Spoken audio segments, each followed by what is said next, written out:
What's up? What's happening on the Hoffman Show on this Thursday? Yes, the rumors are true. We're here until 4:28 p.m. Eastern Standard Time because we got college hoops coming up here on the team at 980, some of the holiday tournaments, etc. So a quick one today. If you're streaming us live on YouTube, you see that is definitely not Anthony Haney in the other box today. That is Matt Essig, who has been nice enough to give Anthony the day off by sticking around the whole 2 extra segments as opposed to making Anthony drag himself downtown from Georgetown Prep. Essig, you, sir, get to participate in the first ever Hoffman Show Holiday Mailbag. So just like, what do we want to do with the show today? And I was like, I don't know. What are we going to do in half an hour? And I thought, let's do a mailbag episode. We've never done this on the show before. We do like never read the comments, but that's still topical. But I was like, let's open it up. And so we'll get to some non-sports questions in a few. But I figured we'd start with some Commanders questions. A_process said, I have lost faith in the current regime's ability to put players on both sides of the ball in the best positions to succeed. At this point, I have no idea who is really good or bad, with Montez being just one example. Is this view too extreme? I thought that was a really interesting tweet because you watch Montez, who, by the way, is the sack leader this season for both the Commanders and the Bears, and you're like, I don't know. Do these guys stink now? Are they still good? Is this player good or bad? And I will say, this is why the next GM is going to get paid a lot of money, because he's got to actually figure that out for real. We get to yap about it on the radio. Here's what I would say. I don't think John Allen or Terry McLaurin or Daron Payne, all of whom who have had down years production-wise, suddenly became bad football players. So there's 3 guys that I think are pretty easy. I still believe in Jahan Dotson. I think he's pretty good.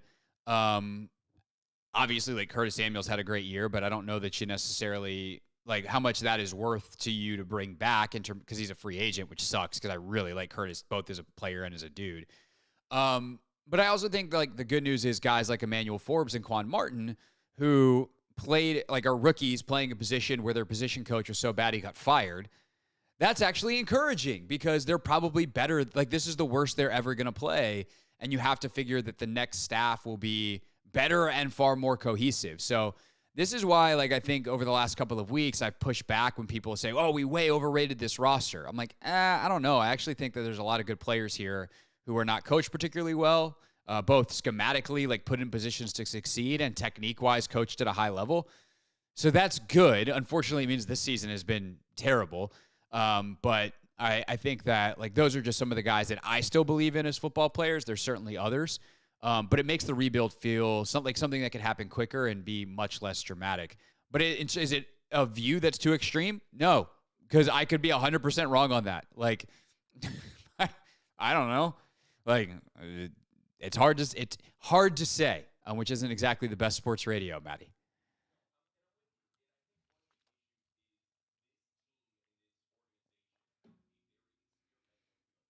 Yeah.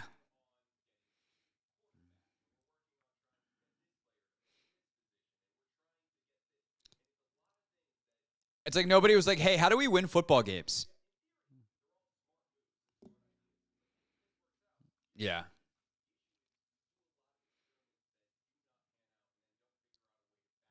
Well, also you have, because then you wind up with too many experiments at once. And it's like, I don't know, let's experiment with one thing at a time and have some things for those experiments to fall back on, if you will. Right. And then you don't know which experiment failed and which one succeeded, which is kind of the point of the question.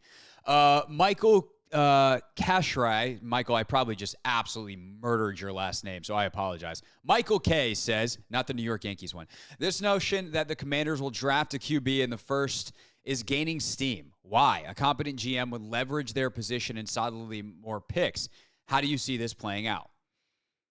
I don't know. Like, I hate to say it, but like I'm so far from being able to answer this question, in part because I don't know who the next guy is. So in order to like try to answer it, I'll give you a couple scenarios. If like a Ben Johnson winds up here, I think he sticks with Howell. I think how like one of the better comps, skill set level wise to Sam, I think is Goff. Goff's obviously more talented. He was a first overall pick. And if you've ever seen Jared Goff throw in person, which I have, I saw him 2017 in LA. You watch the kid warm up. The ball flies out of his hand. And it's one of those where I immediately just went, oh, that's why he's him. Like other guys that I've had that same thought about are Cam Newton and Aaron Rodgers, where you watch warm-ups from the field and you go, oh. Like there's obviously a lot more to play quarterback, but you get it. I don't know that Sam has that, even though Sam has a good release and a strong arm. But like Sam needs to be incubated and insulated, and Ben Johnson's done a fantastic job of that. And if that's the case, then I do think a trade down potentially is on the table if there's a super quarterback hungry team that wants to give you something stupid to come up and get their guy. If they like Jaden Daniels or whoever, Bo Nix, Michael Penix, way more than you do, and you're not interested, then it does make sense. The risk, I think, is that you give up, and all I have to go on right now is like Matt Miller joined us on Take Command last week. I haven't had a lot of talks with a lot of other draft analysts, and I certainly haven't started my draft prep myself. But he's got Caleb Williams, Olu Fashanu, the tackle from Penn State, and Marvin Harrison Jr. as his 3 tier 1 guys. Like those are the blue chippers. I would not pass up on one of those, especially on a roster completely devoid of blue chip talent. And by the way, like we had a great conversation today with Matt Harmon from the Reception Perception podcast. And we talked about how moving Terry into a Z receiver, like the flanker spot, getting him off the ball, freeing up some of his releases could be really helpful. But you need like a really good X receiver to do that. And would you necessarily go spend big free agent money on Mike Evans? No. But if you get Marvin Harrison Jr., who a lot of people think is going to go to the Hall of Fame, that could be a good pick too. So, that said, I think there are other coaches that you hire that might really like Daniels or what he does fits them, or if Drake May slides in the draft process and isn't automatically this number 2 overall pick that everyone thinks he's going to be. Yeah, it's possible, but I think all that's on the table. Quarterback, blue chipper, that's not quarterback, or trade down. I think, and I do think the way this draft shakes out, all those could potentially be the right thing. Here was a fun but terrifying question, Matt. Pay the man tweets to give Matt and Craig Grayson. What? No. Sorry, that's not what he tweeted. At pay_the man says, as bad as things have turned out this year, how much worse would it be if Snyder were still the owner? So here's why I think this is an interesting question, because the answer is not much. Because that is reflective of the fact that the 2023 Washington Commanders are Dan Snyder's team.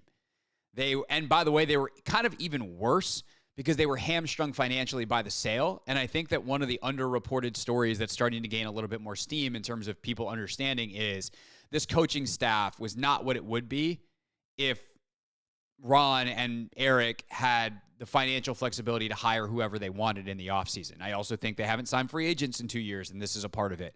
So I think that this is reflective of Snyder. So this season, like the actual season, would not be that much different other than there would have been less fans in the stands. The difference is there's hope coming out of it. The difference is on the back end of this, instead of Dan firing Ron and them getting some lackluster candidate and a terrible GM and Dan then messing up their plan, even if it was a halfway decent one a couple years in, Josh Harris is going to hire, theoretically, one of the best people on the market, both GM and head coach. They're going to have a cohesive strategy. They're going to execute that strategy, and hopefully it'll work. And they're going to have the resources to do it. And like, there's real hope coming out of a bad season. The record, not like they would be they wouldn't be Carolina bad if Dan was still here. Dan built this. The good news is coming out of it is it's going to get better.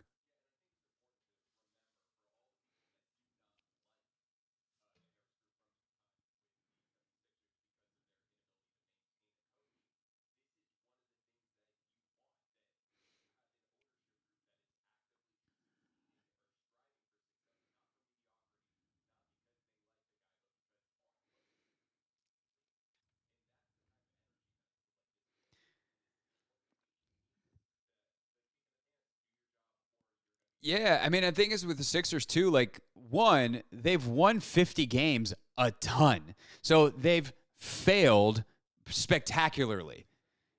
Like imagine winning 12 games every year and being pissed because you didn't win a Super Bowl. If that's where we are 5 years from now, I'm psyched.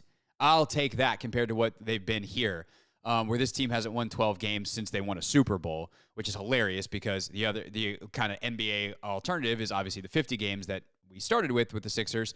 And who hasn't won 50 games in the longest? Your Washington Wizards. Anyway, the point is, Harris gave Brett Brown a long time, maybe fired him a little too soon, depending on what you thought about Brett Brown. Brought in Doc. Doc had a number of years.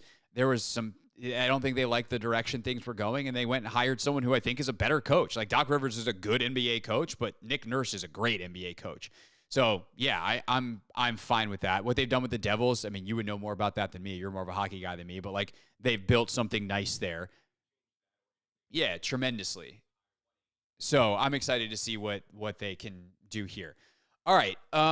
Last sports one, and then we'll get to some fun non-sports ones on the other side of the break. Johnny Guccione tweets us, what current Commanders defensive player should be starters on next year's defense? This is a fun one. Allen Payne, I think both. If they want to trade Allen, I'm not going to freak out, but I think Allen Payne, I would say one of the defensive ends, and then I would like a stud on the other edge. You need like one do the dirty work guy.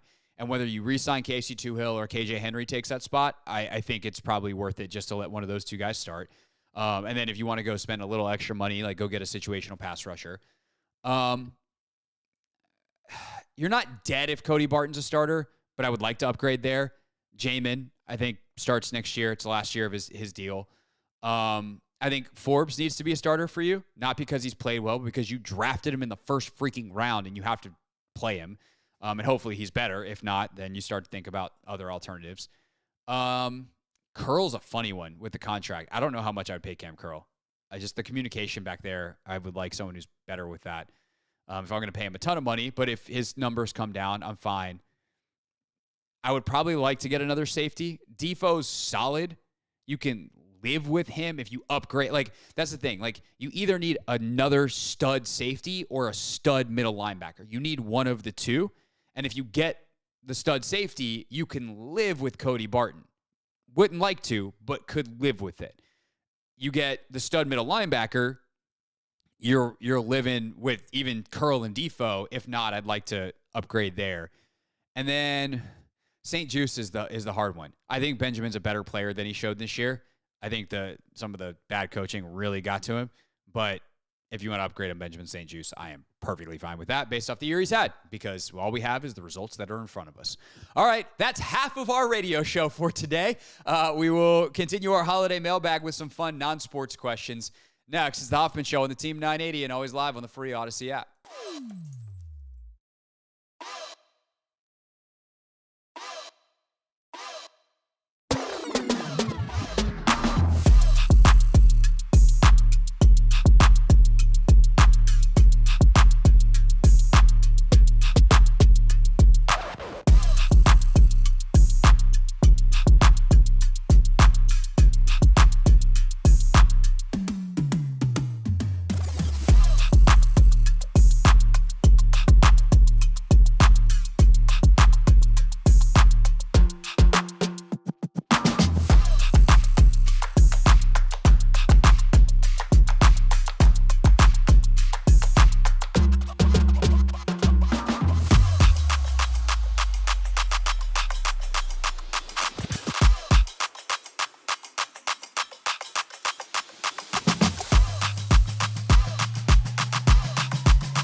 It's the Hoffman Show on the Team 980, always live as well on the free Odyssey app. This 30-minute edition on a Thursday where we got college hoops coming up next at 4:30. So we decided to do a little holiday mailbag. Matt Essig is in for Anthony today, which makes this next question very fun, Matt. We got a question from my guy, Teresh, who said it'd be fun to hear how you and your producer plan the rundown for your show, including guests, and for your podcast with Logan. Particularly, how do you ensure you're covering major topics, yet not appear redundant? And I'd say this is fun that we have Matt here because we can compare notes to how you do it with Chris Russell on his show. So I think something that people might not understand entirely about radio, because it doesn't make sense until you think about it. It's one of those things where, like, the second you think about it, you're like, oh, duh. But you don't necessarily think about it initially. I don't actually really think about it as like a chronological show. Like for radio, the same people that are listening at 4 o'clock are not going to necessarily listen at 6 o'clock. Not that I want to do the same segment over again, although I have joked with CK. I was like, let me just do my best segment first, and then let's replay it just replay it on repeat until the end of the show, and I guarantee you our ratings will be fine. That's not actually optimal, but like it actually wouldn't hurt that much because people listen to the radio on their commute. Now, those listening habits are changing. A lot of people consume the show on demand. There's all kinds of ways in which technology and commuting patterns and all that kind of stuff have changed it. But generally speaking, like, we ask ourselves, what's the big topic of the day and how can we attack it? First, what's my take on it? Second, is there any major reporter or perspective we want, whether it's someone who's reporting a story on the thing, like is it the main topic because Sam Fortier wrote that 9 players hate Scott Turner? Okay, well, we want to get Sam on the show. Is it something that's like, oh, a quarterback is doing something, or Ron said something, let's get a perspective from a Jason Campbell. Let's call Jason and see if he wants to come on. So that's kind of how we approach it. And same thing with Logan. We kind of take the same approach. That one's more chronological. Today we taped our preview episode, and it used to be our preview episode. The main thing was the preview of the game. Nobody cares that much about Jets Commanders, so we're like, okay, we can use our Thursday show to get some cool guests on, and we had Matt Harmon from Reception Perception who talks about strictly wide receiver play, and so answering one of the main things that our audience wants to know about, which is, have these receivers actually regressed, or is it a bad fit in the offense? So that's kind of how we do it. And then the last part of it is like, what are our staples? Obviously we end the show every day except for today with Real Things. We have Not My Beat. Like, we have our NFL tiers on Thursdays typically. So that we then plug things around that. And from our timeline standpoint, we always double check to make sure we're not staring at a blank rundown before we leave. So we finish Wednesday show. We look ahead to Thursday. Then Anthony and I text throughout the day, hop on a call if we have to. And we have like a running Google sheet and rundown that we actually put all that information into. So that's our highly organized it sounds highly organized. It's not often actually plays out that way of thinking about things. How do you guys do it, Matt?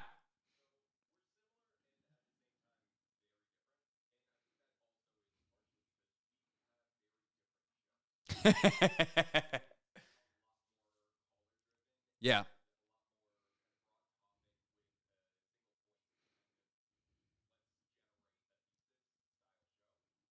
Mm.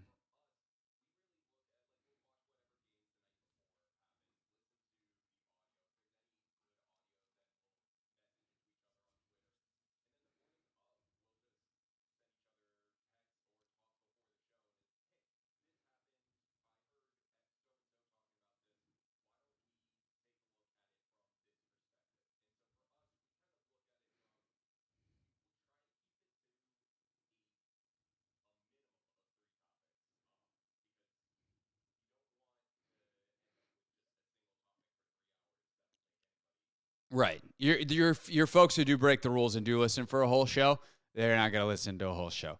So you got to have that. And the other thing too is like, yeah.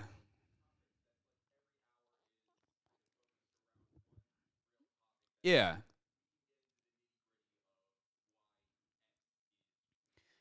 We definitely do that sometimes, but it's also then it's like driven by the personalities. If there's a big NBA story, I'm probably going to talk about it. Or if there's a big hockey story, maybe, or wrestling story, Russell, like that's more up his alley. I do kind of laugh sometimes. People are like, why don't you talk more Caps? And I'm like, you don't want me to talk about the Caps. You know more about the Caps. If you're asking me that question, you know more about the Caps than I do. It's just not my thing, which is fine.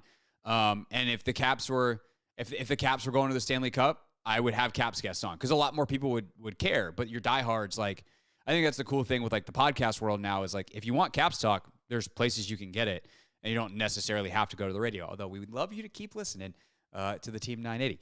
But I'm sure you can also find your favorite Caps podcast on the free Odyssey app. Cha-ching.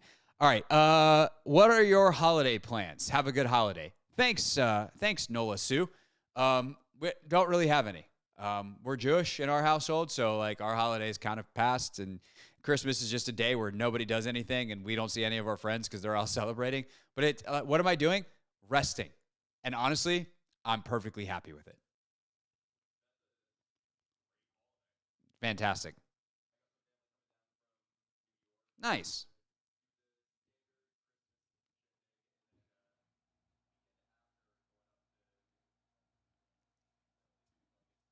Nice. If you guys are looking for any Philly restaurants, we have so many good ones. We actually, one of our favorites up there just got named the Inquirer's Restaurant of the Year. So, yeah. Also, I'll just tell you here, but I can also text. It's called Kalaya.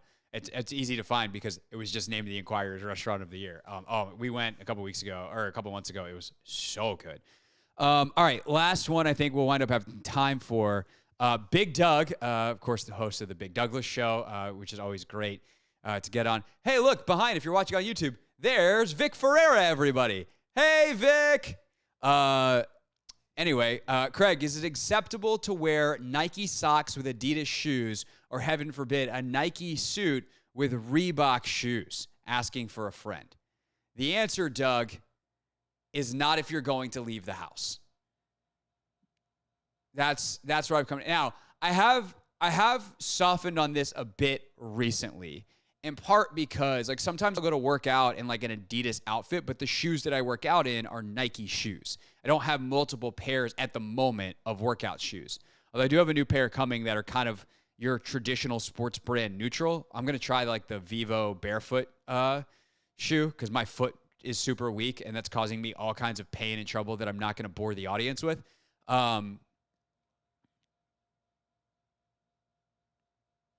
Nice.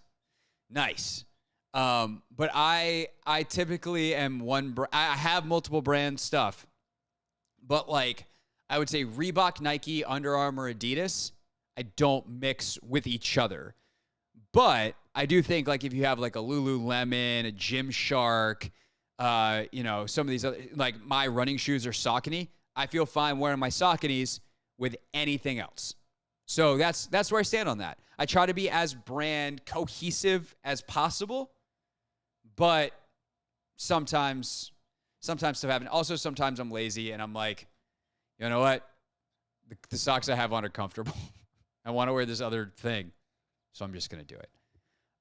That's the answer to that question, and that's our very silly holiday mailbag.